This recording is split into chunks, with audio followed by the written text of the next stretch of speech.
You are watching me on Rainbow Media. Stage fear അത്യാവശ്യം ഉള്ളൊരു കൂട്ടത്തിലാണ് ഞാൻ. എൻ്റെ പടച്ചവനെന്ന് വിളിച്ചു കണ്ടപ്പോൾ തന്നെ ഹാഫ് ബോധം പോയൊരു സത്യം പറഞ്ഞാൽ അത് വല്ലാത്തൊരു ഭയങ്കര ഒരു മൊമെൻ്റായിരുന്നു. കാസർഗോഡ് ആയതുകൊണ്ട് തന്നെ ചില കാസർഗോഡ് സ്ലാങ്സ് ഒക്കെ കയറി വരും. ഞാൻ സൽമാനുൽ ഫാരിസ്, കാസർഗോഡ് ബാക്കൽ ഫോർട്ടിനടുത്തുള്ള ഹദ്ദാദ് നഗർ എന്ന് പറയുന്ന സ്ഥലത്താണ്. എൻ്റെ വീട്ടിൽ ഉമ്മ, പിന്നെ ഞങ്ങൾ 5 മക്കളാണ്. വാപ്പയില്ല, വാപ്പ മരിച്ച് കുറച്ചായി. 5-ൽ 5-മനാണ് ഞാൻ. 3 ബ്രദർ, 1 സിസ്റ്റർ. എല്ലാവരും കല്യാണം കഴിഞ്ഞ് സെറ്റിൽഡാണ്. ഞാൻ ഈ അഭിനയത്തിലേക്ക് എത്തുന്നതെന്ന് പറഞ്ഞാൽ ആക്ച്വലി അത്രയും പ്ലാൻ ചെയ്തിട്ട് ഉള്ളൊരു യാത്രയൊന്നും ആയിരുന്നില്ല. ഞാൻ കഴിഞ്ഞൊരു 2-2.5 മാക്സിമം ഒരു 3 വർഷമായിട്ടാണ് ഈ ഒരു ഫീൽഡിൽ മോഡലിംഗ്, ആക്ടിംഗ് ഒക്കെ ചെയ്തുകൊണ്ടിരിക്കുന്നത്. അപ്പോൾ അതിൻ്റെ മുമ്പൊന്നും ഞാൻ സ്വപ്നത്തിൽ പോലും വിചാരിച്ചില്ല ഞാൻ ഇങ്ങനൊരു ഫീൽഡിലേക്ക് മെയിൻ കരിയറായിട്ട് എത്തുമെന്ന് വിചാരിച്ചില്ല. ഈവൻ എൻജിനീയറിങ് പഠിക്കുന്ന സമയത്ത് പോലും കോളേജിൽ ഒരുപാട് ഷോർട്ട് മൂവി ഫെസ്റ്റൊക്കെ നടക്കുന്ന സമയത്ത് പോലും ഒരു ഷോർട്ട് മൂവിയിൽ പോലും ഞാൻ അഭിനയിച്ചിട്ടില്ല. ശരിക്കും പറഞ്ഞാൽ ഒന്നിലൊരു കുഞ്ഞ് സീൻ ചെയ്തിട്ടുണ്ട്, ഒരു ഡെഡ് ബോഡി സീൻ മാത്രമേ ഞാൻ ചെയ്തിട്ടുള്ളൂ ആക്ച്വലി. അത് തന്നെ നമ്മുടെ വൈറ്റൊക്കെ പൊതിച്ച് മൂക്കിലൊക്കെ പഞ്ഞൊക്കെ വെച്ച് ഒരു സെറ്റപ്പ്, അത് മാത്രമാണ് ആകെയുള്ള ഒരു ആക്ടിങ് എക്സ്പീരിയൻസ് ആ ടൈമിൽ. പിന്നെ ഞാൻ ആക്ച്വലി എൻജിനീയറിങ് ഫൈനൽ ഇയർ ചെയ്യുന്ന സമയത്ത് എൻ്റെ മൂത്ത ബ്രദറിന് ഞാൻ ഹയർ സ്റ്റഡീസിന് പോകാനുള്ളൊരു പ്ലാൻ വന്നു. അപ്പം ലണ്ടനിൽ പഠിക്കാൻ പോകാനുള്ളൊരു പ്ലാൻ ഉണ്ടായിരുന്നു. അപ്പോൾ ആക്ച്വലി എനിക്ക് ഭയങ്കര ഇൻട്രസ്റ്റഡ് ആയിരുന്നു. കാരണം പഠിക്കാൻ വേണ്ടിയിട്ടല്ല, എനിക്ക് അവിടുത്തെ ഫാഷനും ട്രെൻഡ്സും ഒക്കെ ഇഷ്ടമാണ്. സോ അങ്ങനെ ഞാൻ അതിന് ട്രൈ ചെയ്ത് 2014 എഞ്ചിനീയറിംഗ് പാസ് ഔട്ടായി. 15 അഡ്മിഷൻ എടുക്കാനുള്ള പ്ലാനായിരുന്നു. അങ്ങനെ അഡ്മിഷൻ എടുക്കാനുള്ള പ്ലാനും കാര്യങ്ങളൊക്കെ നടന്നുകൊണ്ടിരിക്കുന്ന സമയത്ത് ഞാൻ ബാംഗ്ലൂർ IELTS ഒക്കെ ക്ലിയർ ചെയ്തത് ബാംഗ്ലൂരിൽ നിന്നാണ്. അങ്ങനെ ബാംഗ്ലൂരിൽ നിന്ന് ഞാൻ ആ കോഴ്സ് ചെയ്തുകൊണ്ടിരിക്കുമ്പോൾ 2016 അഡ്മിഷനായിരുന്നു പ്ലാൻ ആക്ച്വലി. അപ്പോൾ ഒരു ലോണും കാര്യങ്ങളൊക്കെ ആക്കിയിട്ട് പോകാനുള്ളൊരു പരിപാടിയിലായിരുന്നു. പക്ഷേ 16 ആ അഡ്മിഷൻ്റെ സമയത്ത് ചില പ്രശ്നങ്ങൾ കാരണം എനിക്ക് 16ൽ പോകാൻ പറ്റിയില്ല. അപ്പോൾ ആ സമയത്താണെങ്കിൽ കുറച്ച് ആൾക്കാർ അറിഞ്ഞും പോയി ഞാനിങ്ങനെ ഹയർ സ്റ്റഡീസിന് ലണ്ടനിൽ പോകാനുള്ള പ്ലാൻ ഉണ്ടെന്ന് അറിഞ്ഞു പോയി. ആൾക്കാർ അറിഞ്ഞിട്ട് പിന്നെ അത് ചെയ്തില്ലെങ്കിൽ ഒരു ഭയങ്കര പ്രശ്നമല്ലേ. അങ്ങനെ ഞാനത് അത്രയും വാശി പിടിച്ചിട്ട് പിന്നെ 17ലേക്ക് എക്സ്റ്റെൻഡ് ചെയ്തു അഡ്മിഷൻ. അങ്ങനെ 17ൽ പോകാൻ വേണ്ടി പ്ലാൻ ചെയ്ത സമയത്ത് പോലും പ്ലാൻ ചെയ്തിട്ട് ആ സമയത്തും എനിക്ക് സെയിം കുറച്ച് കാര്യങ്ങൾ കൊണ്ട് പോകാൻ പറ്റിയില്ല. അങ്ങനെ കുറച്ച് കരിയർ കുറച്ച് പ്രശ്നമായി കാര്യങ്ങളൊക്കെ നിൽക്കുന്ന ഒരു ടൈമായിരുന്നു.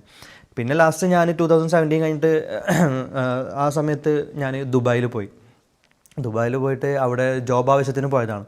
ഒരു 1 ഇയറോളം ഞാൻ ദുബായിലുണ്ടായിരുന്നു ജോബ് ആവശ്യത്തിന്. പക്ഷെ അവിടുന്ന് ജോബ് അങ്ങനെ ശരിയായില്ല. അങ്ങനെ അവിടെയും കുറച്ച് സംഭവങ്ങളൊക്കെ ഉണ്ടായി. എന്നിട്ട് ഈ എന്താ പറയുക, ആക്ച്വലി ഞാൻ പണ്ടേ ഈ ഫോട്ടോസൊക്കെ ഇടുന്ന സമയത്ത് അത്യാവശ്യം കുറച്ച് ഇങ്ങനെ ഒരു കമൻസ്, കുറച്ച് ഫ്രണ്ട്സിൻ്റെ ഒക്കെ ഇങ്ങനെ ഒരു കമൻസ് വരുമായിരുന്നു. നമ്മൾ ഈ നല്ല ഡ്രസ്സിങ് ഒക്കെ ചെയ്യാൻ ഭയങ്കര ഇഷ്ടം, ഞാൻ നേരത്തെ പറഞ്ഞ പോലെ. അപ്പോൾ ഈ ഡ്രസ്സ് ചെയ്ത് നമ്മൾ ഇങ്ങനെ ഫോട്ടോസൊക്കെ ഇടുന്ന സമയത്ത് മോഡലിംഗ് ട്രൈ ചെയ്തൂടെ എന്നുള്ളൊരു കുറച്ച് ഫ്രണ്ട്സിൻ്റെ അടുത്ത് നിന്ന് കുറച്ച് ക്വസ്റ്റ്യൻസ് വരുമ്പോൾ അപ്പോഴൊന്നും സത്യം പറഞ്ഞാൽ ഒന്നും അറിയുന്നുണ്ടായിരുന്നില്ല. എന്താണ് മോഡലിംഗ്, എന്താണ് അതിൽ ചെയ്യുന്നത്, ഒന്നും കണ്ടുപോലും അറിയില്ല, വീഡിയോയും കാണാറില്ല, ഒന്നും അറിയില്ല. സോ അതിനെക്കുറിച്ച് ഒരു ഐഡിയ ഉണ്ടായിരുന്നില്ല. പക്ഷെ എന്നാലും ഈ ഒരു ചോദ്യം കേട്ട് ശരിക്കും പറഞ്ഞാൽ മനസ്സിൽ ചെറിയൊരു ആഗ്രഹം ഉണ്ടായിരുന്നു. പഠിച്ച് ജോബൊക്കെ കിട്ടി കഴിഞ്ഞിട്ടാകുമ്പം ഒരു പാർട്ട് ടൈമായിട്ട് ഒരു സൈഡ് ഒന്ന് ട്രൈ ചെയ്ത് നോക്കണമെന്ന് ഭയങ്കര ആഗ്രഹം ഉണ്ടായിരുന്നു. പക്ഷെ അതിൻ്റെ എങ്ങനെയാണ് തുടങ്ങേണ്ടത്, എവിടെയാണ് പോകേണ്ടത്, ആരെയാണ് കാണേണ്ടത്, ഒരു ABCD അറിയില്ല. കാരണം അതുമായി ബന്ധപ്പെട്ട ഫ്രണ്ട്സും ഇല്ല, ഫാമിലി ബാക്ക്ഗ്രൗണ്ടും ഇല്ല. അങ്ങനെ അങ്ങനെ ആ ഒരു സൈഡ് അതങ്ങനെ പോയി. പിന്നെ ഞാൻ ഈ ഒരു കോഴ്സ് IELTS കോഴ്സ് ചെയ്യാൻ വേണ്ടി ബാംഗ്ലൂർ പോയ സമയത്ത് ഞാൻ ആ കോഴ്സ് ചെയ്യാൻ പോയ സമയത്ത് പിന്നെ അവിടെ നിന്ന് ഡോക്യുമെൻറ്റേഷൻ കാര്യങ്ങളൊക്കെ ബാംഗ്ലൂരിൽ നിന്ന് തന്നെ ചെയ്തുകൊണ്ടുണ്ടായത്. അപ്പോൾ എൻ്റെ കുറച്ച് ഫ്രണ്ട്സ് അവിടെ പഠിക്കുകയും സെറ്റിലായിട്ടും ഒക്കെ ഉണ്ടായിരുന്നു ബാംഗ്ലൂർ. അപ്പോൾ അവരെൻ്റെ അടുത്ത് പറഞ്ഞു, എന്തായാലും നീ പുറത്തേക്ക് പഠിക്കാൻ പോവല്ലേ, അപ്പോൾ അതുവരെ നീ ഇവിടെ നിൽക്കുക, നമുക്ക് കുറച്ച് അടിച്ചു പൊളിച്ചിട്ട് അങ്ങനെയൊക്കെ അവിടെ ബാംഗ്ലൂർ നിൽക്കുക എന്നുള്ളൊരു പ്ലാനിലായി. അപ്പോൾ അതേ സമയത്ത് തന്നെ എൻ്റെ വീടിൻ്റെ അടുത്തുള്ള എൻ്റെ ഒരു ബെസ്റ്റ് ബഡ്ഡി ഉണ്ട്, മീത്തു എന്ന് പറഞ്ഞിട്ട്. അവനൊരു കറക്റ്റ് ടൈമിൽ ഞങ്ങളെല്ലാ കാര്യത്തിനും ഒരുമിച്ചാണ് ഉണ്ടാവാറ്. കറക്റ്റ് സമയത്ത് ആ കാര്യത്തിനും അവനൊരു ജോബ് ദുബായിൽ ജോബ് ചെയ്യായിരുന്നു. അത് റിസൈൻ ചെയ്ത് വന്നപ്പോൾ അവനിക്ക് കുറച്ച് ഒരു ഗ്യാപ്പ് കിട്ടി. ആ ടൈമിൽ ഞാനും അവനും കൂടി പ്ലാൻ ചെയ്ത് ബാംഗ്ലൂർ പാർട്ട് ടൈം ജോബൊക്കെ ചെയ്യാമെന്ന് വിചാരിച്ച് ഞങ്ങൾ അങ്ങനെ ബാംഗ്ലൂർ പോയി. ബാംഗ്ലൂർ ഞാൻ 24/7 എന്നറിയുന്ന BPO കമ്പനി, മാറത്തള്ളിയിലുള്ളൊരു കമ്പനിയിൽ ഞങ്ങൾ രണ്ടാളും ഇൻ്റർവ്യൂവിന് പോയി. ജോബ് സെറ്റായിട്ട് അവിടുന്ന് ഇൻ്റർവ്യൂവിന് പരിചയപ്പെട്ട എൻ്റെ ഒരു ഫ്രണ്ട് ഉണ്ടായിരുന്നു, ആഷി എന്ന് പറഞ്ഞിട്ട്, കാലിക്കറ്റാരനാണ്. പുള്ളിനെ ഞാൻ അവിടുന്ന് പരിചയപ്പെട്ടു. പുള്ളി നല്ല അടിപൊളി, നല്ലൊരു വൈബ്, നല്ല അടിപൊളി ഒരു ഫ്രണ്ടാണ്. അങ്ങനെ പുള്ളീനെ അവിടുന്ന് പരിചയപ്പെട്ടു. പുള്ളീൻ്റെ ഫ്രണ്ട്സ് എന്ന് പറയുന്നത് ഫാഷൻ ഫീൽഡായിട്ട് റിലേറ്റഡ് ആയിട്ടുള്ള ഫ്രണ്ട്സാണ്. അപ്പോൾ റിയോ എന്ന് പറയുന്ന ഒരു ഫാഷൻ ഫോട്ടോഗ്രാഫർ, പിന്നെ അനു എന്ന് പറയുന്ന ഒരു ഫാഷൻ സ്റ്റൈലിസ്റ്റ്, അങ്ങനെ ഇവരൊക്കെ അടങ്ങുന്ന ഒരു സർക്കിളാണ് പുള്ളിയുടെ. അപ്പോൾ ഈവൻ അവരെ പരിചയപ്പെട്ടപ്പോഴും അവരെൻ്റെ അടുത്ത് ഈ ഒരു സംഭവം പറഞ്ഞു, ഇങ്ങനെ ട്രൈ ചെയ്തൂടെ എന്നുള്ളൊരു ഇത്. അപ്പോൾ എനിക്ക് അന്നൊക്കെ ഞാൻ പുറത്ത് പഠിക്കാൻ പോകുന്നൊരു മെൻറ്റാലിറ്റിയിലായതുകൊണ്ട് അതൊന്നും ചെയ്യാനോ അല്ലെങ്കിൽ തുടങ്ങാനുള്ള ടൈം ഉണ്ടായിരുന്നു. കാരണം ഒരു 2 മാസത്തേക്ക് പോയതാണല്ലോ. അത് കഴിഞ്ഞ് പിന്നെ പുറത്ത് പോകുന്ന ഇതൊക്കെ ആയിരുന്നു പ്ലാൻ. ലാസ്റ്റ് നടന്നില്ലെങ്കിലും അതായിരുന്നു അന്ന് പ്ലാൻ. അങ്ങനെ ഞങ്ങൾ അവിടുന്ന് പിന്നെ നല്ലൊരു ഫ്രണ്ട് സർക്കിളും കാര്യങ്ങളൊക്കെ ആയിട്ട് ഒരു 2-2.5 മാസം ഞാൻ അവിടെ ഉണ്ടായിരുന്നു. അങ്ങനെ അത് കഴിഞ്ഞിട്ട് ഈ ലാസ്റ്റ് ടൈമും ഈ ഒരു അഡ്മിഷൻ്റെ പ്രശ്നമായി. ഈ അഡ്മിഷൻ്റെ പ്രശ്നമായ സമയത്താണ് ഞാൻ ലാസ്റ്റ് ഒരു ജോബ് ആവശ്യത്തിനായിട്ട് ദുബായിൽ പോകുന്നത്. ഈ ദുബായിൽ ഞാനൊരു വർഷത്തോളം ഞാൻ അവിടെ ഉണ്ടായിരുന്നു. പക്ഷെ അവിടെ നിന്നും ഞാൻ ഇപ്പോൾ നേരത്തെ പറഞ്ഞ പോലെ കുറച്ച് എന്താ പറയുക, ജോബ് ശരിയാവാത്ത കുറച്ച് പ്രശ്നങ്ങളും കാര്യങ്ങളൊക്കെ ഉണ്ടായിരുന്നു. ഈ ഒരു സമയത്ത് പെട്ടെന്ന് എങ്ങനെയാണെന്നറിയില്ല, പെട്ടെന്ന് ഒരു ടൈമിലാണ് എനിക്ക് ഈ ആക്ടിങ്ങിൻ്റെ ക്രേസ് പെട്ടെന്ന് ഒരു എന്താ പറയുക, ഒരു വല്ലാത്തൊരു ആവേശം തോന്നുന്ന ഒരു ടൈമായിരുന്നു. എൻ്റെ മൂത്ത ബ്രദറിന് കുറച്ച് സെലിബ്രിറ്റീസായിട്ട് കുറച്ച് ബന്ധവും കാര്യങ്ങളൊക്കെ ഉണ്ട്. അപ്പോൾ ഞാൻ അവരുടെ ലൈഫ് സ്റ്റൈൽ കണ്ടിട്ടാണോ, അല്ലെങ്കിൽ തീർച്ചയായിട്ടും അതൊക്കെ തന്നെയാണ് എന്നെ സ്വാധീനിച്ചതെന്ന് തോന്നുന്നു. അവരുടെ ആ ഒരു ലൈഫ് സ്റ്റൈല്, ഫെയിം, മണി, അങ്ങനെയൊക്കെ ആ ഒരു എന്താ പറയുക, ഒരു ഭയങ്കര ഒരു ഫാൻസി വേൾഡ് പോലെ ഫീൽ ചെയ്തു. അങ്ങനെ ഭയങ്കര ഒരു എനിക്കും ഒന്ന് ട്രൈ ചെയ്യണമെന്ന് സത്യം പറഞ്ഞാൽ അങ്ങനെയാണ് അത് എന്താ പറയുക ഭയങ്കര ക്രേസ് ആവുന്നത്. പിന്നെ രാത്രി 1-2 മണിക്കൊക്കെ എണീറ്റ് കണ്ണാടിൻ്റെ മുമ്പിൽ പോയി കുറച്ച് എന്തെങ്കിലുമൊക്കെ കാണിച്ച് നോക്കുക, ആക്ടിങ്ങിൻ്റെ ചില സംഭവങ്ങളൊക്കെ കാണിച്ച് നോക്കുക, അങ്ങനെയൊക്കെ ആയി കാര്യങ്ങൾ. അപ്പോൾ ഇത് ഭയങ്കര ക്രേസായിക്കൊണ്ടിരിക്കുന്ന ടൈമായിരുന്നു. അപ്പോൾ ഞാൻ എൻ്റെ അവിടുത്തെ ദുബായിൽ എൻ്റെ ഒരു ബെസ്റ്റ് ഫ്രണ്ട് എന്ന് പറയുന്നത് എൻ്റെ ബ്രദറിൻ്റെ വൈഫ്, എൻ്റെ ബാബി, അവിടുത്തെ ഒരു അറബ് ലോക്കലാണ്. അപ്പോൾ പുള്ളിക്കാരത്തിൻ്റെ അടുത്ത് ഞാനിങ്ങനെ സംസാരിച്ചപ്പോൾ എനിക്ക് അത്രയും ആ ഒരു സ്ട്രെസ്സ് സൈഡിൽ നിന്ന് എനിക്ക് കിട്ടിയ ഏറ്റവും വലിയൊരു പോസിറ്റീവ് സപ്പോർട്ട് എന്ന് പറയുന്നത് ആ ബാബി എൻ്റെ അടുത്ത് പറഞ്ഞൊരു കാര്യമാണ്. നീ അത്രയ്ക്കും പാഷൻ, അത്രയ്ക്കും നിനക്കത് താല്പര്യം അല്ലെങ്കിൽ ഒരു ക്രേസ് തോന്നുന്നുണ്ടെങ്കിൽ ഒന്ന് ട്രൈ ചെയ്ത് നോക്കുമെന്ന് പറഞ്ഞു. അതും കൂടി കേട്ടപ്പോൾ എനിക്ക് ഭയങ്കര ആവേശമായി.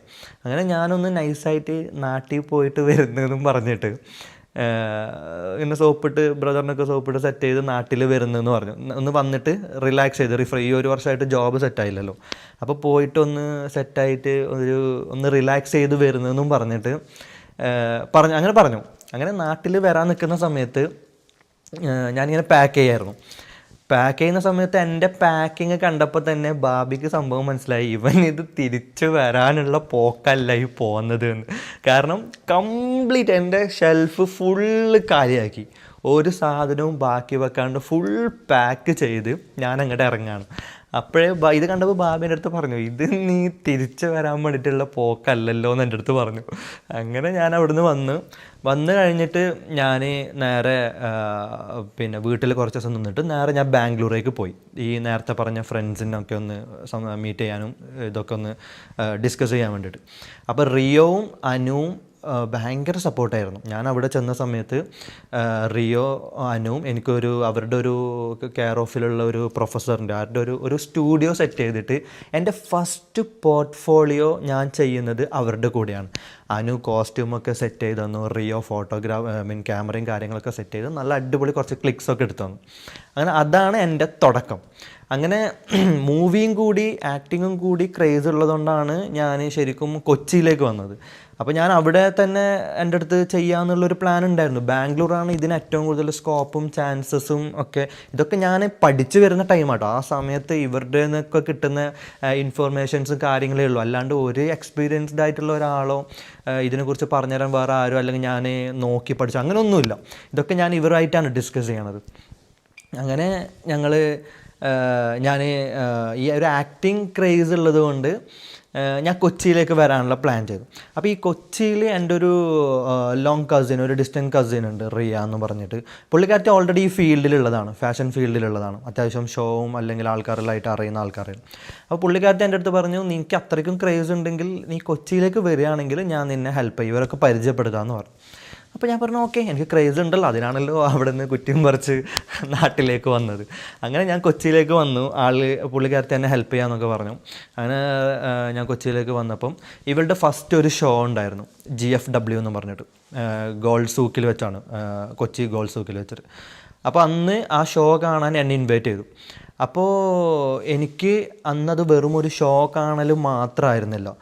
എന്നെ സംബന്ധിച്ചിടത്തോളം ഞാൻ അന്ന് അവിടെ കാണുന്ന ഏതെങ്കിലും ഒരാളെ നോട്ട് ചെയ്യിക്കണം, എന്നിട്ട് അതുവഴി തുടങ്ങണം എന്നുള്ളൊക്കെ ഒരു പ്ലാനിലാണ് ഞാൻ അന്ന് നല്ല ഡ്രസ്സൊക്കെ ചെയ്ത് ഷോ കാണാൻ പോയി. അങ്ങനെ ഷോ കാണാൻ പോയി. ഷോ കഴിഞ്ഞ സമയത്ത് പുള്ളിക്കാരത്തി എന്നെ ബാക്ക് സ്റ്റേജിൽ വിളിച്ച ആൾക്കാരെ കുറച്ച് പരിചയപ്പെടാൻ വേണ്ടി ബാക്ക് സ്റ്റേജിലേക്ക് വിളിച്ചു. അങ്ങനെ ബാക്ക് സ്റ്റേജിലേക്ക് ഞാൻ പോയ സമയത്ത് അവിടെ ഷഹീർ എന്ന് പറയുന്ന നമ്മുടെ ഒരു ഇക്കുണ്ട്, IFMൻ്റെ ഇൻഫ്രേം മീഡിയ ലാബ്. അങ്ങനെ പുള്ളിക്കാരനെ ഞാൻ അവിടെ നിന്ന് കാണുന്നത്. അപ്പോൾ പുള്ളിക്കാരന് ഒരു പുതിയ ഫാഷൻ, ഈ പറയുന്ന IFM എന്ന് പറയുന്ന ഈ ഫാഷൻ കമ്പനി സ്റ്റാർട്ട് ചെയ്യാൻ പോവായിരുന്നു. അങ്ങനെ ഈ ഫാഷൻ കമ്പനി പുള്ളിക്കാരൻ അങ്ങനെ ഒരു കണ്ട് ഇഷ്ടപ്പെടും. അത്യാവശ്യം നല്ലൊരു ഡ്രസ്സൊക്കെ ചെയ്ത് മിനിങ്ങിയിട്ടാണ് അന്ന് പോയത്. ഇവരൊക്കെ ആരെങ്കിലുമൊക്കെ ഒന്ന് കയ്യിലെടുക്കണമല്ലോ, അങ്ങനെ മിനിങ്ങിയിട്ടാണ് പോയത്. അപ്പോൾ പുള്ളിക്കാരനെ കണ്ട് അത്യാവശ്യം ഇഷ്ടപ്പെട്ടപ്പം പുള്ളിക്കാരൻ എൻ്റെ അടുത്ത് ഇങ്ങനെ സംസാരിച്ചു, എൻ്റെ അടുത്ത് കോൺടാക്ട് നമ്പറൊക്കെ തന്നു. കോൺടാക്ട് നമ്പർ എന്നിട്ട് എൻ്റെ അടുത്ത് പറഞ്ഞു, പുള്ളിക്കാരൻ ഇങ്ങനെ പുതിയൊരു സംഭവം തുടങ്ങാൻ പോവാണ്, അതിൻ്റെ ഭാഗമാകാൻ പറ്റുമോ വിളിക്കാമെന്നൊക്കെ പറഞ്ഞു എൻ്റെ അടുത്ത്. അപ്പോൾ എനിക്ക് ഭയങ്കര ഹാപ്പിയായി. കാരണം ഞാൻ ഈ ഫീൽഡിൽ വന്നിട്ട് എനിക്ക് കിട്ടുന്ന ഫസ്റ്റ് കോൺടാക്റ്റാണ് ഈ ഇക്ക എന്ന് പറയുന്നത്. ഫസ്റ്റായിട്ട് ഞാൻ തുടങ്ങാൻ പോണത്. അങ്ങനെ ഞാൻ അവിടെ നിന്ന് പോയി ഒരു 3-4 കുറച്ച് ദിവസം കഴിയുമ്പോൾ ഇക്കാനെ വിളിച്ചു. ഇക്കാനെ വിളിച്ചിട്ട് പറഞ്ഞു, ഇങ്ങനെ ഒരു IFMൻ്റെ ഫസ്റ്റ് ഷോ വരാൻ പോവാണ്, റാം ഷോ. അപ്പോൾ ഓഡീഷൻ ഉണ്ട് ഗോൾഡ് സൂക്കിൽ വെച്ച് തന്നെ. അപ്പോൾ ഓഡീഷനിൽ പങ്കെടുക്കണം എന്ന് പറഞ്ഞു. ഞാൻ പറഞ്ഞു ഓക്കെ ഇക്കാന്ന് പറഞ്ഞു. അന്നും നല്ല ഡ്രസ്സ് ചെയ്ത് ഓഡീഷനിൽ പങ്കെടുക്കാൻ പോയി. അന്ന് സെലക്റ്റായി. അന്ന് ഇക്കാൻ്റെ അടുത്ത് നിന്ന് ഞാൻ ഫസ്റ്റ് സ്റ്റെപ്പ് ചവിട്ടി തുടങ്ങുകയാണ്. ഇക്ക ഇന്ന് വരെയും അതിനുശേഷമുള്ള എല്ലാ IFMൻ്റെ ഷോ ചെയ്തിട്ടുണ്ട്, ഒക്കെ കൂടെ നിർത്തിയിട്ട് ചെയ്യിപ്പിച്ചിട്ടുണ്ട് ഒരുപാട്. സോ പിന്നെ IFM എപ്പോഴും പുതിയ ആൾക്കാരെയാണ് ഈ സപ്പോർട്ട് ചെയ്തുകൊണ്ട് വരുന്നത്. എപ്പോഴും എല്ലാ ഷോക്കും ഓരോരോ ഓഡീഷൻ ഉണ്ടാവും, പുതിയ ആൾക്കാർക്ക് അവസരം കൊടുക്കും. അപ്പോൾ അങ്ങനെ പുതിയ ആൾക്കാർ വരുന്ന സമയത്ത് മെയിൽ മോഡൽസിനെ പിന്നെ ഹാൻഡിൽ ചെയ്യുക അല്ലെങ്കിൽ ഗ്രൂം ചെയ്യാനൊക്കെ ഏൽപ്പിക്കും എന്നെ. അങ്ങനെ കൂടെ നിന്ന് വളർത്തിയ ആ ഒരു വല്ലാത്തൊരു സപ്പോർട്ടായിരുന്നു ആ സമയത്ത് ഇക്ക തന്നെ. ഭയങ്കര ഹാപ്പിയാണ് ആ സമയത്ത് അങ്ങനെ. എന്നിട്ട് IFM കഴിഞ്ഞ് പിന്നെ ഷോ ഇല്ലാത്ത സമയത്ത് പിന്നെ ആഡും കാര്യങ്ങളൊക്കെ ട്രൈ ചെയ്യാൻ തുടങ്ങി. അപ്പോഴും മനസ്സിൽ ഈ ആക്ടിങ് വെച്ചിട്ട് പലതും ട്രൈ ചെയ്തുകൊണ്ടുണ്ട്. പക്ഷേ കുറേ ഓഡീഷൻസിന് പോവും. ഓഡീഷൻ വരുന്നതിൽ കുറേ ഫേക്ക് സംഭവങ്ങളൊക്കെ അനുഭവിക്കേണ്ടി വന്നിട്ടുണ്ട്. എല്ലാ തലത്തിലുള്ള സംഭവങ്ങളും അനുഭവിക്കേണ്ടി വന്നിട്ടുണ്ട്. അങ്ങനെ പിന്നെ ഈ ഒരു ഷോ ഇല്ലാത്ത സമയത്ത് എല്ലാ പരിപാടിയും ചെയ്യായിരുന്നു. ഈ ആക്ടിങ്ങിൻ്റെ ലൈക്ക് ഈ ആഡിൻ്റെയും അല്ലെങ്കിൽ ഫോട്ടോഷൂട്ടിൻ്റെ എല്ലാ മേഖലയും ലൈക്ക് അതിൻ്റെ കോർഡിനേഷൻ അല്ലെങ്കിൽ ഈവൻ ഡ്രൈവിങ് മുതൽ എൻ്റെ അടുത്ത് ആ സമയത്ത് വണ്ടി ഉണ്ടായിരുന്നു, സ്വിഫ്റ്റ് ഉണ്ടായിരുന്നു ഇവിടെ എറണാകുളത്ത്. അപ്പോൾ ഡ്രൈവിങ് മുതൽ പോക്കറ്റ് മണി ആക്കണമല്ലോ, വീട്ടുകാരെ ഡിപ്പെൻഡ് ചെയ്യാണ്ട് വീട്ടിൽ നിന്ന് ചലഞ്ച് ചെയ്തിട്ട് ഇറങ്ങിയതാണ്. കാരണം എന്താണെന്ന് വെച്ചാൽ എൻജിനീയറിങ് കഴിഞ്ഞ സമയത്ത് അത്യാവശ്യം കുഴപ്പമില്ലാതെ പഠിക്കുന്ന കൂട്ടത്തിലാണ്. അപ്പോൾ അങ്ങനെ ഒരു പഠിച്ചിറങ്ങിയതിൻ്റെ ചലഞ്ചും പിന്നെ 2 വർഷം ഈ ലണ്ടൻ്റെ ബാക്കിലെ 2 വർഷം കളഞ്ഞായിരുന്നേ, 2 പ്രാവശ്യം അഡ്മിഷന് വേണ്ടിയിട്ട്. അപ്പോൾ ആ ഗ്യാപ്പ് വന്ന പ്രശ്നവും പിന്നെ എന്നിട്ടും ഞാൻ ഇങ്ങനത്തെ ഒരു റിസ്കി ഫീൽഡ്, കമ്പാരറ്റീവ്ലി ഭയങ്കര റിസ്കി ഫീൽഡാണ്. കാരണം ഈ ഫീൽഡിൽ ഞാൻ വരുന്ന സമയത്ത് കിട്ടുന്നൊരു ഫീഡ്ബാക്ക് എന്ന് പറയുന്നത് എല്ലാവരും രക്ഷപ്പെടണമെന്നില്ല, അല്ലെങ്കിൽ എന്താവുമെന്ന് പ്രെഡിക്റ്റ് ചെയ്യാൻ പറ്റാത്തൊരു ഫീൽഡാണ്. അപ്പോൾ എപ്പോഴും സേഫായിട്ടൊരു ജോബ് കയ്യിൽ വെച്ചിട്ട് ഇങ്ങനെ ഒരു ഇതിൽ ട്രൈ ചെയ്യുന്നതാണ് നല്ലതെന്നൊക്കെയാണ് പൊതുവെ ഒരു അഭിപ്രായം അങ്ങനെയാണ്. ഇവിടെ എനിക്കും അഭിപ്രായം ഇല്ലാതില്ല, പക്ഷെ നമുക്കൊരു ജോബ് ഉണ്ടെങ്കിൽ ഇതിന് ട്രൈ ചെയ്യാൻ എവിടെയാ ടൈം എന്നുള്ളതാണ് സത്യം പറഞ്ഞാൽ എനിക്ക് മനസ്സിലാവാത്തത്. കാരണം ഞാൻ എൻ്റെ ഫ്രണ്ട്സ് ഈ ജോബ് ചെയ്യുന്ന ആൾക്കാർ അത്യാവശ്യം സൺഡേസൊക്കെയാണ് ഓഡീഷൻ അല്ലെങ്കിൽ സൺഡേസിലൊക്കെയാണ് പരിപാടിയെങ്കിൽ ഓക്കെ നമുക്ക് അത് ഫോളോ ചെയ്യാൻ പറ്റും. അതല്ലാണ്ട് നമ്മുടെ വർക്കിംഗ് ഡേയിൽ ആണ് പരിപാടിയൊക്കെ വരുന്നുണ്ട് എങ്കിൽ എങ്ങനെ അത് എനിക്ക് ഈ രണ്ടും കൂടി ഹാൻഡിൽ ചെയ്യാൻ പറ്റുന്നുണ്ടായിരുന്നില്ല. അപ്പോൾ അതുകൊണ്ട് ഞാൻ ജോബിൻ്റെ കാര്യം എനിക്ക് ഇതിൻ്റെ ഈ ആക്ടിങ്ങിൻ്റെ ക്രേസോടെ നടക്കുന്നത് കൊണ്ട് ജോബ് ചെയ്യാൻ ആ ഒരു ഒരു കാപ്പബിലിറ്റി ഉണ്ടായിരുന്നില്ല ആ ടൈമിൽ രണ്ടും ഹാൻഡിൽ ചെയ്യാൻ വേണ്ടിയിട്ട്. സോ അങ്ങനെ അത്യാവശ്യം പിന്നെ ഞാൻ പറഞ്ഞല്ലോ കുറച്ച് നല്ല രീതിയിൽ പഠിച്ചിറങ്ങിയതിൻ്റെ പ്രഷർ. പിന്നെ എന്നെ സംബന്ധിച്ച് എൻ്റെ വീട് കുറച്ചൊരു ഓർത്തഡോക്സ് ടൈപ്പാണ്. ഉമ്മച്ചിയാണെങ്കിലും എൻ്റെ ഫാമിലി ആണെങ്കിലും എല്ലാം അത്യാവശ്യം കാസർഗോഡ് അവിടുന്ന് ആർട്ടിസ്റ്റുകളും കുറവാണല്ലോ, കമ്പാരിറ്റീവ്ലി അവിടെ നിന്നുള്ള ആർട്ടിസ്റ്റുകളും കുറവാണ്. ഞങ്ങൾ സെൽഫായിട്ട് ഭയങ്കര ഫാഷനും ട്രെൻഡും കാര്യങ്ങളൊക്കെ ഫോളോ ചെയ്യുമെങ്കിലും ഈ ഫീൽഡിലേക്കായിട്ട് വരുന്ന ആൾക്കാർ വളരെ കുറവാണ് എൻ്റെ അറിവിൽ. അപ്പോൾ അതിൻ്റേതായിട്ടുള്ളൊരു ചാലഞ്ച് ഫാമിലി എന്നൊക്കെ ഭയങ്കരത്തിലുണ്ടായിരുന്നു. ഇങ്ങനെ പോയാൽ എന്താവും, നടക്കുമോ, അല്ലെങ്കിൽ നടന്നില്ലെങ്കിൽ പിന്നെ ഇപ്പം 2 വർഷം ഓൾറെഡി പോയില്ലേ, ഇനി നടന്നില്ലെങ്കിൽ പിന്നെയും പോവാണ്, ഇപ്പോഴാണെങ്കിൽ നിങ്ങൾക്ക് ചിന്തിക്കാൻ ടൈമുണ്ട്, ഇനി ആ ഫീൽഡിൽ പോയിട്ട് സക്സസ് ആയില്ലെങ്കിൽ പിന്നെയും ഗ്യാപ്പ് വരികയാണെങ്കിൽ പിന്നെയും ഇതില്ല. ഇങ്ങനെ ഒരുപാട് നെഗറ്റീവ്സും അല്ലെങ്കിൽ തളർത്തൽസും ഒക്കെ മിക്സ് ചെയ്ത് വരുന്നൊരു ടൈം ഉണ്ടായിരുന്നു. എന്നിരുന്നാലും ഈ ഫാമിലിയിൽ നിന്ന് എനിക്ക് ഏറ്റവും വലിയൊരു സപ്പോർട്ട് കിട്ടിയെന്ന് പറയുന്നത് എൻ്റെ 3ാമത്തെ ബ്രദറുണ്ട്, ഫസ എന്ന് പറഞ്ഞിട്ട്. പുള്ളി കട്ട സപ്പോർട്ടായിരുന്നു. കട്ട സപ്പോർട്ട് എന്ന് പറഞ്ഞെങ്കിൽ പുള്ളി ഭയങ്കര ഫ്രീഡം, അതായത് ലൈക്ക് ഇപ്പം നമുക്ക് ഒരു കോൺഫിഡൻസ് ഉണ്ടെങ്കിൽ ആ കോൺഫിഡൻസിന് ബൂസ്റ്റപ്പ് ചെയ്യാൻ പുള്ളിക്ക് ഒരു പ്രത്യേക കഴിവാണ്. അത് തന്നെയാണ് എൻ്റെ ഏറ്റവും, കാരണം ഇപ്പോൾ ഈ ഉമ്മാൻ്റെ സൈഡിൽ നിന്ന് ഒരു ഉമ്മാക്കൊക്കെ ടെൻഷൻ കൊണ്ടാട്ടോ, ഒരു പേടി കൊണ്ടാണ്. കാരണം ഓൾറെഡി 2 ഇയർ വേസ്റ്റ് ആയല്ലോ, ഇനിയും വേസ്റ്റ് ആക്കണോ എന്നുള്ളതാണ് ഇവരുടെയൊക്കെ ഒരു ടെൻഷൻ. അപ്പം അങ്ങനെ ഉമ്മ പറയുമ്പോൾ അതിനെയും സപ്പോർട്ട് ചെയ്ത് എന്നെയും സപ്പോർട്ട് ചെയ്ത്, അല്ലെങ്കിൽ പെങ്ങളുടെ ടെൻഷനും അല്ലെങ്കിൽ ആരും ഒരു നെഗറ്റീവ് വരുമ്പോൾ അതിനെ ഭയങ്കരത്തിലൊരു സപ്പോർട്ട് ചെയ്ത് കൂടെ നിന്ന ഒരാളാണ് എൻ്റെ ഫസ എന്ന് പറയുന്ന ബ്രദർ. അപ്പോൾ പുള്ളി പറഞ്ഞു അവനെ ട്രൈ ചെയ്യാൻ വിട്, അവനക്ക് അത്രയും പാഷൻ ആണെങ്കിൽ അവനക്ക് അത്രയും കോൺഫിഡൻസ് ഉണ്ടെങ്കിൽ ട്രൈ ചെയ്യാൻ വിട് എന്ന് പുള്ളി പറഞ്ഞു. അപ്പോൾ അതിൻ്റെ ഒക്കെ ചലഞ്ചും കാര്യങ്ങളും, അപ്പോൾ വീട്ടിൽ നിന്ന് ഞാൻ പറഞ്ഞു നന്നായിട്ടേ വരൂ എന്നും പറഞ്ഞാണ് വീട്ടിൽ നിന്ന് ഇറങ്ങുന്നത്. അപ്പോൾ ഇങ്ങനത്തെ ഒക്കെ ഒരുപാട് ചലഞ്ചസും കാര്യങ്ങളൊക്കെ ഉള്ളതുകൊണ്ട് വീട്ടിൽ നിന്ന് അത്യാവശ്യം വർക്ക് നല്ലതിലും നടക്കുന്നുണ്ടെന്ന് കാണിക്കണം. കാരണം എവിടെയെങ്കിലും ഞാൻ ഡൗൺ ആണെന്ന് കണ്ടു കഴിഞ്ഞാൽ നെക്സ്റ്റ് ഉമ്മ പറയാ ദുബായിൽ പോ അല്ലെങ്കിൽ ഖത്തറിൽ പോ, ജോബിന് പോ, ഇതൊക്കെ ആയിരിക്കും. അപ്പോൾ അത്യാവശ്യം നല്ലതിലും നടക്കുന്നുണ്ട്, സ്വന്തം കാര്യമെങ്കിലും നോക്കാൻ പറ്റുന്നുണ്ടെന്ന് കാണിക്കാൻ വേണ്ടി പല ജോബും ചെയ്തിട്ടുണ്ട്. ഞാൻ നേരത്തെ പറഞ്ഞ പോലെ ഡ്രൈവിംഗ് മുതൽ റിയൽ എസ്റ്റേറ്റും ട്രൈ ചെയ്തിട്ടുണ്ട്, ലക്ഷറി വണ്ടീൻ്റെ പരിപാടി അതിപ്പോഴും ചെയ്യുന്നുണ്ട് കേട്ടോ. അപ്പോൾ അതിൻ്റെയൊക്കെ നല്ല അത്യാവശ്യം ആൾക്കാരുള്ളത് കൊണ്ട് അതിപ്പോഴും ചെയ്യാൻ പറ്റുന്നുണ്ട്. അങ്ങനെ പോക്കറ്റ് മണിക്ക് വേണ്ടിയിട്ട് ഓൾമോസ്റ്റ് എല്ലാം ചെയ്തുകൊണ്ടിരിക്കുന്ന ടൈമാണ്. ഈ ഷൂട്ടും കാര്യങ്ങളൊന്നും ഇല്ല, അപ്പോൾ ഷൂട്ട് അങ്ങനെ എപ്പോഴും ഉണ്ടാവാറില്ലല്ലോ. സോ അങ്ങനെ കുറച്ച് സംഭവങ്ങളൊക്കെ അതിൻ്റെ ഇടയിൽ മൂവി ട്രൈ ചെയ്യുന്നുണ്ട്, എല്ലാം ട്രൈ ചെയ്യുന്നുണ്ട്. ഈവൻ ആങ്കറിങ്ങും ചെയ്തിട്ടുണ്ട്. ഈ IFM-നും വേണ്ടിയിട്ട് ഞാൻ പറഞ്ഞില്ലേ ഓരോരോ ഷോ വരുമ്പം ഇവർ ഓരോരോ ഓഡീഷൻ ചെയ്തിട്ട് ന്യൂ കമേഴ്സിനെ ഭയങ്കരത്തിൽ സപ്പോർട്ട് ചെയ്യുന്നതാണ്. അപ്പോൾ അങ്ങനെ ഓഡീഷൻ ടൈമിൽ അപ്പം നമ്മുടെ തന്നെ ഒരു എന്താ പറയുക ഒരു ഫാമിലി പോലെയാണ് ഞങ്ങളെല്ലാവരും. ഞാനും ഈ നേരത്തെ പറഞ്ഞ റിയ അല്ലെങ്കിൽ ഷഹീർക്ക, ഷുക്കൂർക്ക എന്ന് പറഞ്ഞ ഈ ഒരു ബീനാത്താത്ത എന്ന് പറഞ്ഞൊരു ടീമുണ്ട് മേക്കപ്പിൻ്റെ ഒക്കെ. ഈ ഒരു ടീം എന്ന് പറഞ്ഞാൽ നല്ലൊരു ഫാമിലി പോലെയാണ്. അപ്പോൾ എനിക്ക് അത്രയും ഫ്രീഡം ഉണ്ട് അവിടെ. അപ്പം എനിക്ക് ഭയങ്കര ഒരു സ്റ്റേജ് ഫിയർ അത്യാവശ്യം ഉള്ളൊരു കൂട്ടത്തിലാണ് ഞാൻ. ആ സ്റ്റേജ് ഫിയറിനെ ഓവർകം ചെയ്യാനും അല്ലെങ്കിൽ ഇപ്പം നാളെ ഒരു ചാൻസ് കിട്ടുകയാണെങ്കിൽ അതിനുവേണ്ടി നടക്കുകയാണല്ലോ. അപ്പോൾ നാളെ ഒരു ചാൻസ് കിട്ടുകയാണെങ്കിൽ ഒരു ക്യാമറൻ്റെ മുമ്പിൽ നിന്ന് പേടിച്ച് കഴിഞ്ഞാൽ കാര്യങ്ങളൊന്നും വർക്കൗട്ട് ആവില്ലല്ലോ. അപ്പോൾ അങ്ങനെ സെൽഫായിട്ട് കോൺഫിഡൻസ് ഒക്കെ കൂട്ടാൻ ഞാൻ കണ്ടൊരു വഴിയായിരുന്നു ആങ്കറിങ് ചെയ്യാം എന്നുള്ളൊരു ഒരു ഇതിലേക്ക് വന്നു. അപ്പോൾ ഇക്കാൻ്റെ ഈ ഒരു ഓഡീഷൻ കാര്യങ്ങളൊക്കെ ആങ്കർ ചെയ്യാൻ വേണ്ടി ഏൽപ്പിച്ചു. പുള്ളിക്കാരൻ പറഞ്ഞു നീ ചെയ്തോ, നിനക്ക് കോൺഫിഡൻസ് അല്ലെങ്കിൽ അത്രയും കോൺഫിഡൻസ് അല്ലെങ്കിൽ അത്രയും ധൈര്യത്തിൻ്റെ ആവശ്യമൊന്നുമില്ല, നമ്മളൊക്കെ തന്നെ ഉള്ളത് പുതിയ അല്ലെങ്കിൽ വേറെ കോൺട്രാക്റ്റോ അല്ലെങ്കിൽ വേറെ പുറത്തിലത്തെ കമ്പനിയും കാര്യങ്ങളൊന്നും അല്ലല്ലോ, നമ്മളൊക്കെ തന്നെ ഉള്ളത്, അപ്പോൾ ചെയ്തോ എന്നുള്ള രീതിയിൽ പുള്ളി പറഞ്ഞു. പിന്നെ ഓക്കെ, വരുന്നത് എന്തായാലും പുതിയ ആൾക്കാരാണ്, കൂടെ ഉള്ളത് ഫാമിലി പോലത്തെ ആൾക്കാരാണ്, പേടിക്കാനില്ലല്ലോ. എന്ന് വിചാരിച്ചിട്ട് പിന്നെ ഞാനങ്ങോട്ട് ഏറ്റെടുത്ത്. പക്ഷേ ഈ ഓഡീഷൻ നടക്കുന്ന സമയത്ത് മാളിലായിരുന്നു ഈ ഗോൾഡ് സൂക്ക് എന്ന് പറയുന്നത്. അവിടെ കാണാൻ കുറേ ആൾക്കാരുണ്ടായിരുന്നു. അപ്പോൾ അത് കണ്ടപ്പോൾ കുറച്ച് നെർവസ് ആയി. പക്ഷേ അന്നത്തെ ദിവസം മുങ്ങാൻ പറ്റില്ലല്ലോ, ഓൾറെഡി കമ്മിറ്റായിട്ട് മൈക്കും പിടിച്ച് നിൽക്കുന്ന ടൈമാണ്. സോ അന്ന് ഓക്കെ അതെന്നിട്ട് ചെയ്തു. നല്ല രസമായിരുന്നു, സപ്പോർട്ടും കാര്യങ്ങളും. കൂടെ വേറൊരാളുണ്ടായിരുന്നു. അങ്ങനെ ആ ഓഡീഷനും പിന്നെ അവിടെ വരുന്ന എല്ലാ ഓഡീഷനും ഞാൻ ആങ്കറിങ് ചെയ്തു. അങ്ങനെ ആങ്കറിങ്ങിൻ്റെയും ചെറിയൊരു ക്രേസ് വന്നപ്പോൾ ഞാൻ നല്ല പെയ്ഡ് ആയിട്ടുള്ള ആങ്കറിങ്ങും 1-2 ചെയ്തു.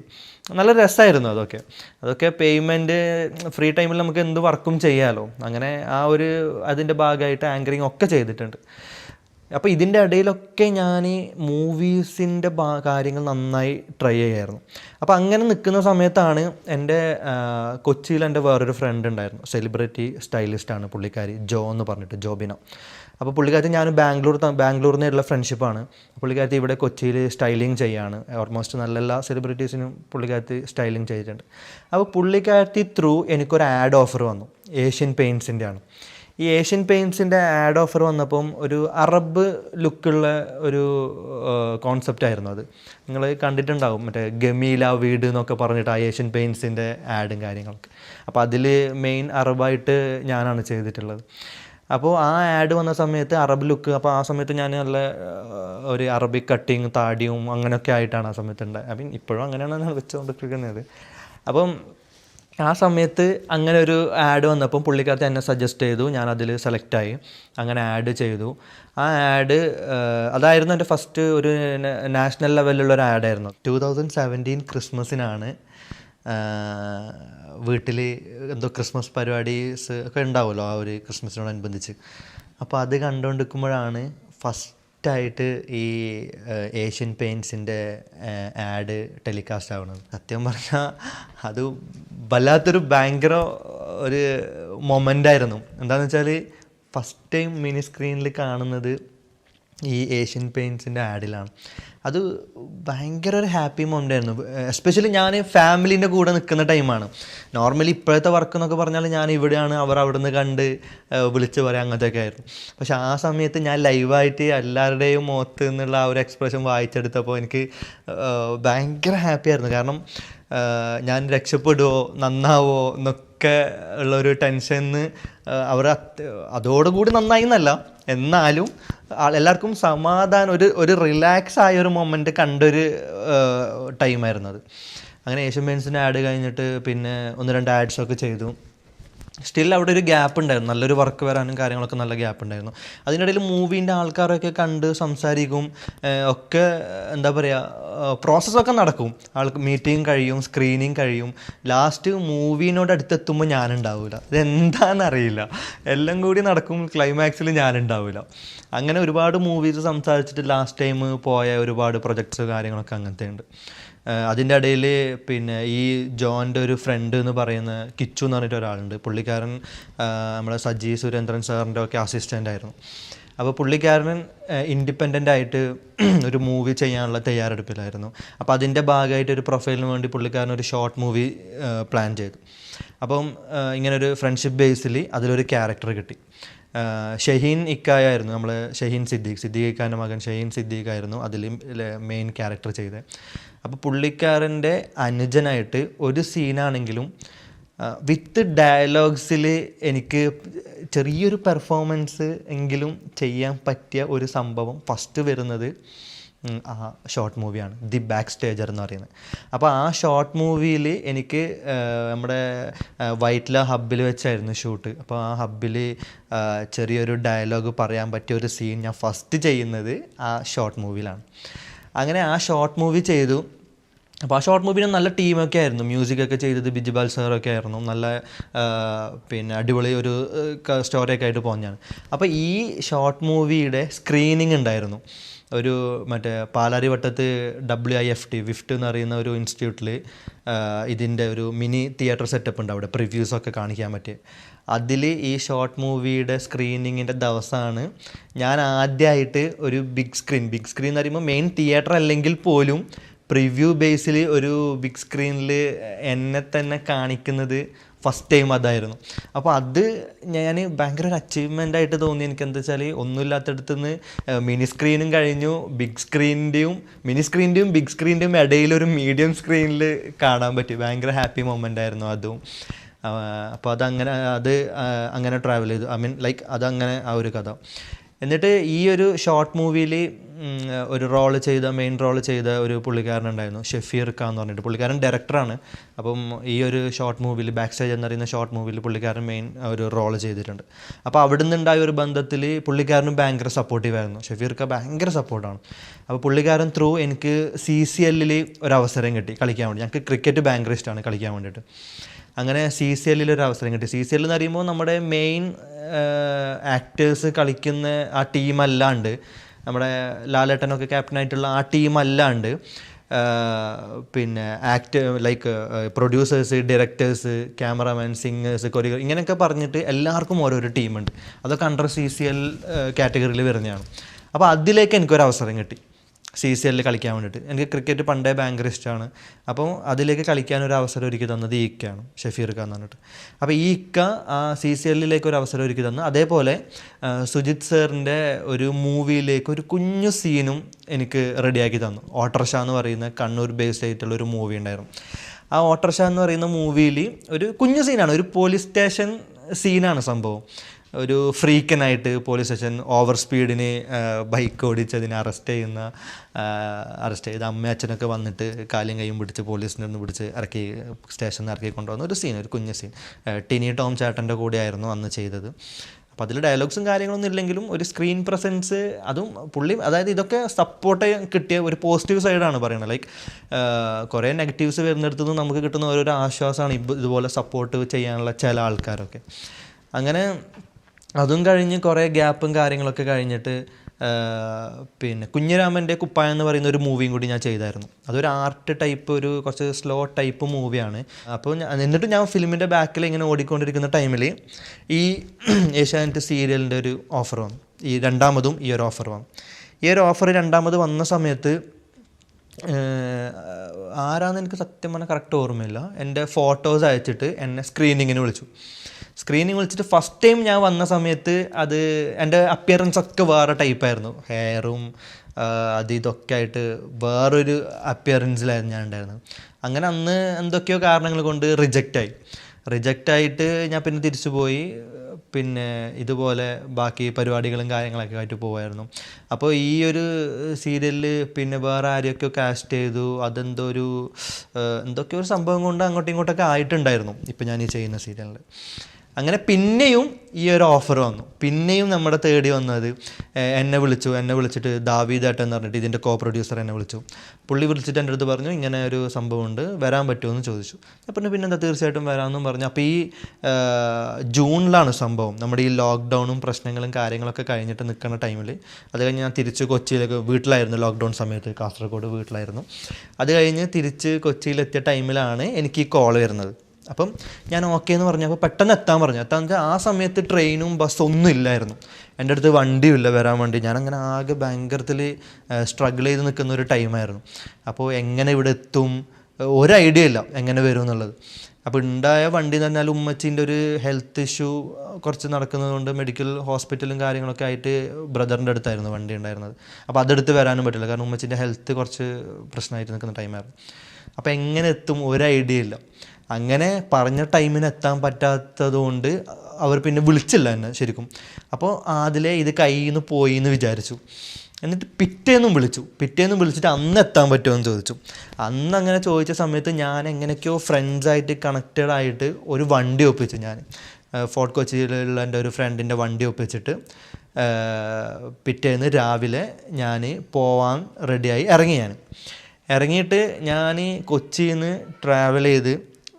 ട്രാവൽ ചെയ്തിട്ട് കൊച്ചി വിട്ട് കൊല്ലം കരുനാഗപ്പള്ളി ആ ഭാഗത്ത് എത്തുന്ന സമയത്ത് എനിക്ക് ആദ്യം ഇവരുടെ കോൾ വന്നിട്ടാകുമ്പോൾ എൻ്റെ അടുത്ത് ചോദിച്ചു, മുമ്പ് ഇതേ പ്രൊജക്റ്റിന് സ്ക്രീനിങ്ങിന് വന്ന ആളല്ലേ, അത് ഡയറക്ടർ സാറിന് അറിയില്ലായിരുന്നു, അപ്പോൾ അന്ന് അത് അക്സെപ്റ്റ് ആയിട്ടില്ല, അപ്പോൾ ഇപ്പോൾ തൽക്കാലം വരണ്ടെന്ന് പറഞ്ഞു എൻ്റെ അടുത്ത്. ഞാൻ ഓൾറെഡി കൊച്ചിയിൽ നിന്ന് ട്രാവൽ ചെയ്ത് കരുനാഗപ്പള്ളി കൊല്ലത്ത് എത്തിയായിരുന്നു.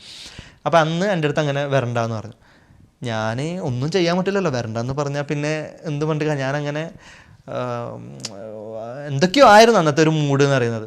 അവൻ്റെ എൻ്റെ അടുത്ത് കുറച്ച് സോറി, അറിയാണ്ടാണ്, അവർക്ക് തെറ്റ് പറ്റിപ്പോയി, മനസ്സിലായിട്ടില്ല എന്നൊക്കെ. ഞാൻ പറഞ്ഞു, നോക്കി ചേട്ടാ കുഴപ്പമില്ല, അവരെന്നെ ഹെൽപ്പ് ചെയ്യാൻ നോക്കിയതാണ്, ആ അവസരം കിട്ടുന്നെങ്കിൽ കിട്ടിക്കോട്ടെ എന്നുള്ള രീതിയിലാണ് അവരെന്നെ വിളിക്കുന്നത്.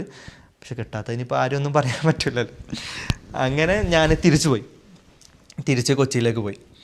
ഇവിടെ നിന്ന് തിരിച്ചെൻ്റെ കൊച്ചിയിലേക്ക് പോയി. അന്ന് ഫുള്ള് വല്ലാത്തൊരു മൂഡിലായിരുന്നു.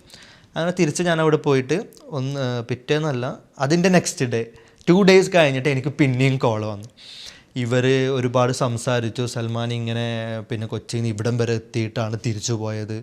അപ്പോൾ അങ്ങനെയൊക്കെ ഒരുപാട് സംസാരിച്ചിട്ട് ഇവർ എന്നെ ഭയങ്കര, ഈ പ്രൊഡക്ഷൻ കൺട്രോളർ ചേട്ടൻ ജിതിൻ ചേട്ടന്, പിന്നെ ദാവീദ് ഏട്ടന്, പിന്നെ പ്രൊഡ്യൂസർ ഫൈസൽ ക, പിന്നെ ഡയറക്ടർ സർ പ്രവീൺ സർ, ഇവരൊക്കെ സംസാരിച്ച് സപ്പോർട്ട് ചെയ്തിട്ട് ഒന്നും കൂടി എൻ്റെ അടുത്ത് വരാൻ പറഞ്ഞു. അങ്ങനെ നെക്സ്റ്റ് ഡേ 2 days കഴിഞ്ഞിട്ട് ഞാൻ പിന്നെയും ട്രിവാൻഡ്രത്തേക്ക് പോവുകയാണ്. അങ്ങനെ ട്രിവാൻഡ്രത്തേക്ക്, അന്ന് ഞാൻ ട്രെയിനിലാണ് അങ്ങോട്ട് പോയത്. ട്രിവാൻഡ്രത്തേക്ക് പോയി അന്ന് എത്തിയ ഉടനെ ഇവർ എന്നെ നേരെ പിക്ക് ചെയ്ത് സ്ക്രീനിങ്ങിന് കൊണ്ടുപോയത് പിന്നെ ഷൂട്ട് നടക്കുന്ന ഒരു വീട്ടിലായിരുന്നു സ്ക്രീനിങ്ങിന് കൊണ്ടുപോയത്. കാരണം ഡയറക്ടർ സാറും ക്യാമറാമാൻസ് ചേട്ടനൊക്കെ അവിടെയായിരുന്നു ഉണ്ടായിരുന്നത്. അങ്ങനെ സ്ക്രീനിങ്ങിന് കൊണ്ടുപോയി. സ്ക്രീനിങ്ങിന് ഞാൻ ചെന്നെത്തുന്നത് ബോബൻ ചേട്ടനും കീർത്തി ചേച്ചിയും അവരുടെ വീടായിട്ട് ഷൂട്ട് ചെയ്യുന്ന വീട്ടിലാണ്. അവർ ഓൾറെഡി അവിടെ ഉണ്ട്, ആക്ട് ചെയ്തുകൊണ്ടിരിക്കുകയാണ്, അഭിനയിച്ചുകൊണ്ടിരിക്കുകയാണ്. അപ്പോൾ എന്നെ സംബന്ധിച്ച് ഞാൻ ഈ ഫീൽഡ് തന്നെ പുതിയതാണ്. അങ്ങനെ പിന്നെ ഞാൻ സ്ക്രീനിങ്ങിന് ചെല്ലുന്നതും എല്ലാം എക്സ്പീരിയൻസ് ആയിട്ടുള്ള ആൾക്കാരാണ്. പ്രവീൺ സർ, ഡയറക്ടർ സർ എന്ന് പറയുന്നത് കറുത്തമുത്ത്, കുങ്കുമം പൂവ് എന്ന് പറയുന്ന 2 ഹിറ്റ് സീരിയൽ ചെയ്ത് 3ാമത്തെ സീരിയലിൽ നിൽക്കുന്ന ആൾ. പിന്നെ കൂടെ അവിടെ നിന്ന് കാണുന്ന ആൾക്കാരൊക്കെ സീനിയേഴ്സ് ആയിട്ടുള്ള ആൾക്കാർ. അങ്ങനെ അവരുടെ കൂടെയാണ് അവരുടെ കൂടെ എന്നല്ല, അവരുടെ മുമ്പിൽ വെച്ചാണ് ഫസ്റ്റ് സ്ക്രീനിങ് ചെയ്യുന്നത്. അപ്പോൾ അത്യാവശ്യം നല്ല നെർവസ്, ടെൻഷൻസ് ഒക്കെ ഉണ്ടായിരുന്നു. എന്നിട്ട് കുഴപ്പമില്ലാത്ത രീതിയിലൊന്ന് പെർഫോം ചെയ്തിട്ട് പിന്നെ അത്യാവശ്യം കുറച്ച് ഫ്ലോപ്പ് ആയിരുന്നു സംഭവം തുടക്കത്തിൽ. അങ്ങനെ അത് ചെയ്തിട്ട് പിന്നെ അവർ തിരിച്ച് ഗസ്റ്റ് ഹൗസിൽ കൊണ്ടുവിട്ടു. എന്നിട്ട് പിറ്റേന്ന് പറയാമെന്ന് പറഞ്ഞു എൻ്റെ അടുത്ത്. അപ്പം ഞാൻ വിചാരിച്ചു ഇത് പറയേണ്ടി വരില്ല, മിക്കവാറും പാക്ക് ചെയ്ത് പോകേണ്ടി വരും എന്നുള്ളൊരു മെൻറ്റാലിറ്റിയിലായിരുന്നു ഞാൻ ഉണ്ടായിരുന്നത്. പക്ഷേ അന്ന് പിറ്റേന്ന് എൻ്റെ അടുത്ത് പറഞ്ഞു, കുഴപ്പമില്ല, റെഡിയാക്കിയിട്ടുണ്ട് സംഭവം, അപ്പോൾ പക്ഷെ ഇമ്പ്രൂവ് ചെയ്യണം. കാരണം അന്ന് ഒട്ടും എനിക്ക് തന്നെ അറിയില്ല എന്തൊക്കെയാണ് കാട്ടിക്കൂട്ടിയത്. അങ്ങനെ ഇമ്പ്രൂവ് ചെയ്യണം, അങ്ങനെ സപ്പോർട്ട് ചെയ്തിട്ടൊക്കെ ഉണ്ടെന്നൊക്കെ ഇവർ ചാനലൊക്കെ സംസാരിച്ചൊക്കെ സെറ്റ് ചെയ്തിട്ടുണ്ടെന്നൊക്കെ പറഞ്ഞിട്ട് അതങ്ങനെ ഓക്കെ. അങ്ങനെ റിലാക്സ് ചെയ്ത് കുറച്ച് എയറൊക്കെ വിട്ടൊന്ന് സമാധാനിച്ച് നിൽക്കുമ്പോൾ നെക്സ്റ്റ് ഡേ ഷൂട്ടിന് കൊണ്ടുപോകുന്നത് ആനന്ദ് സാറായിട്ടാണ്. അവിടെ അടുത്ത ട്വിസ്റ്റ് വന്നു. ആനന്ദ് സാറ് നമുക്കൊക്കെ അറിയാം, നമ്മുടെ മലയാളത്തിലൊക്കെ വില്ലൻ ക്യാരക്ടർ ചെയ്തതിൻ്റെ ഇപ്പം ഈ സീരിയലിൽ അച്ഛൻ ക്യാരക്ടർ ചെയ്യുന്നത് ആനന്ദ് സാറാണ്. അങ്ങനെ അവിടെ പോയിട്ട് ഫസ്റ്റ് കോമ്പിനേഷൻ സീൻ ചെയ്യുന്നത് ആനന്ദ് സാറിൻ്റെ കൂടെയാണ്. എൻ്റെ പടച്ചോനെന്ന് വിളിച്ചായി. കണ്ടപ്പോൾ തന്നെ ഹാഫ് ബോധം പോയൊരു അവസ്ഥയായിരുന്നു. കാരണം പിന്നെ സീനിയേഴ്സിൻ്റെ കൂടെ ഒരു സൂപ്പർ സീനിയർ എന്നൊക്കെ വേണമെങ്കിൽ പറയാം, പുള്ളിക്കാരനാണ് കൂടെ നിൽക്കുന്നത്. പക്ഷെ ആനന്ദ് സാറൊക്കെ ഭയങ്കര സപ്പോർട്ടീവ് ആയിരുന്നു കേട്ടോ. ഫസ്റ്റ് തെറ്റുമ്പോഴും ഡയലോഗ് പറയുമ്പോഴൊക്കെ ആനന്ദ് സാറ് ഒരു കുഴപ്പമില്ല, നീ എത്ര ടൈം വേണമെങ്കിലും എടുത്ത്, എത്ര പ്രാവശ്യം വേണമെങ്കിലും പറഞ്ഞോ, എന്ത് വേണമെങ്കിൽ ചെയ്തോ എന്നൊക്കെ പറഞ്ഞിട്ട് എന്താ പറയുക, ആ കിട്ടിയ ഒരു എനർജി എന്ന് പറയുന്നത് ആ സീനിയേഴ്സിൻ്റെ ഒക്കെ ആ എനർജി ഫുൾ അങ്ങോട്ട് ആവാഹിച്ച് തന്നിട്ടുണ്ട് അവർ. അങ്ങനെ ഒരു എനർജൈസ്ഡ് ആയിട്ടുള്ള ഒരു അറ്റ്മോസ്ഫിയർ ആയിരുന്നു മൊത്തം. അങ്ങനെ അവിടുന്ന് ഫസ്റ്റ് ഡേ അത്യാവശ്യം കുഴപ്പമില്ലാണ്ട് അത്യാവശ്യം ഒപ്പിച്ചു വന്നു. അത് ഈ നെർവസ് വിട്ടുപോയിട്ടില്ല, എത്രയും നമ്മുടെ ധൈര്യം തരാണെങ്കിലും നമ്മൾ ആ നെർവസ് വിട്ടു പോകുന്നില്ലല്ലോ. അങ്ങനെ പിന്നെ ആനന്ദ് സാറ് ഭയങ്കര സപ്പോർട്ടീവൊക്കെ ആയിട്ട് അന്നത്തെ ദിവസം ഷൂട്ടൊക്കെ അലമ്പില്ലാണ്ട് അത്യാവശ്യം കുഴപ്പമില്ലാത്ത രീതിയിലൊക്കെ കഴിഞ്ഞു പോയി.